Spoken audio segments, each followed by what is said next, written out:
You're welcome back. This is NewsFile. It's your most authoritative news analysis platform with me, Samson Ladi Anyanini. And we'd like to know about your measured lockdown experience on day 5.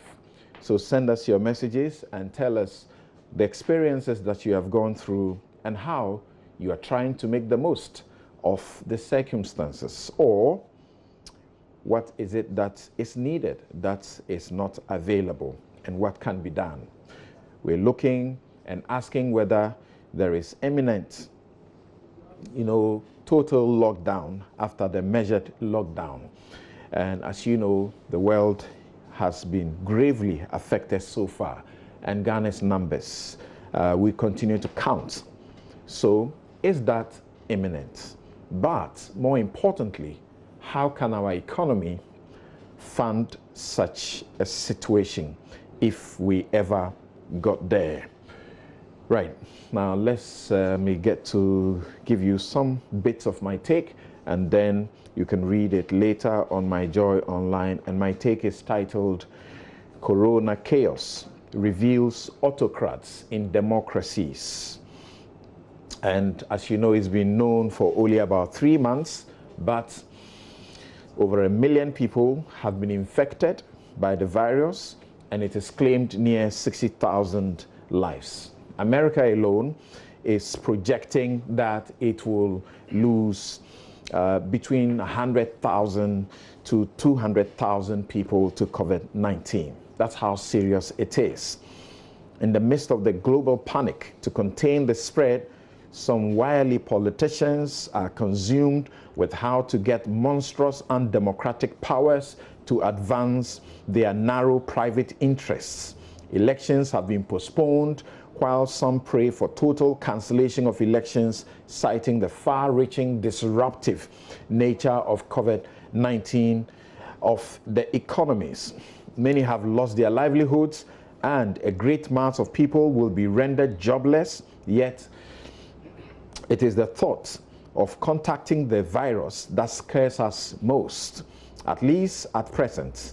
The legal principle of force majeure and frustration means businesses, people, including event organizers, may be unable to enforce performance of paid contracts and yet may never get a refund of their monies. The homeless are finding some shelter as the busiest cities turn ghost towns in stay-home or lockdown orders, remaining in hideouts in marketplaces, in street corners, and indulging in crowd and unhygienic practices means hefty court fines and or long prison terms. Citizens, churches are helping where they can, but governments have a sacred obligation to redirect the uses of public facilities and money in the treasury. While the UK and other countries worked on COVID-19 detailed specific laws to empower citizens in the collective fight, others, including the US and Ghana, sought sweeping powers for presidents. It is refreshing, though, that at a time when civil society is not getting to participate and lawmakers are not scrutinizing bills, opposition lawmakers fought inappropriate and awkward provisions to ensure a level of restraints.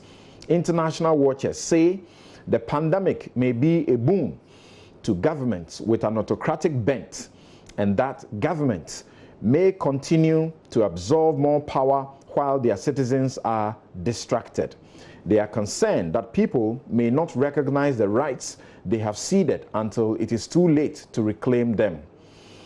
So here in Ghana also, citizens have, as expected, for their own protection and collective well-being, giving up some of their fundamental human rights. It is reasonable to set, is a question, is it reasonable to set between 12,000 and 60,000 fine or plus 4 to 10 years prison terms for a breach of the restrictions imposed? That's a question I ask. It is strange why anyone will willfully violate these measures intended for his protection. But are those who fall foul of the law and who are expected to be prosecuted, entitled to legal representation when lawyers are not in the category of exempt service providers, while VALCO workers get specific mention as exempt from the lockdown in the EI 65. I have a number of questions, and I have a suspicion that another EI that's been presented or done and signed by the president may be a backdoor approach to do what the government cannot do and is not allowed by law to do.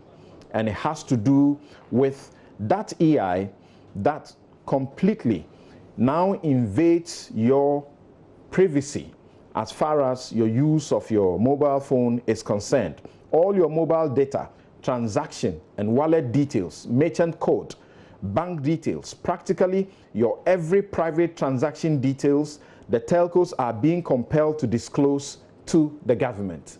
If you read the law, it does appear it does not allow this. And I invite all of you to read that EI so we can look at it further.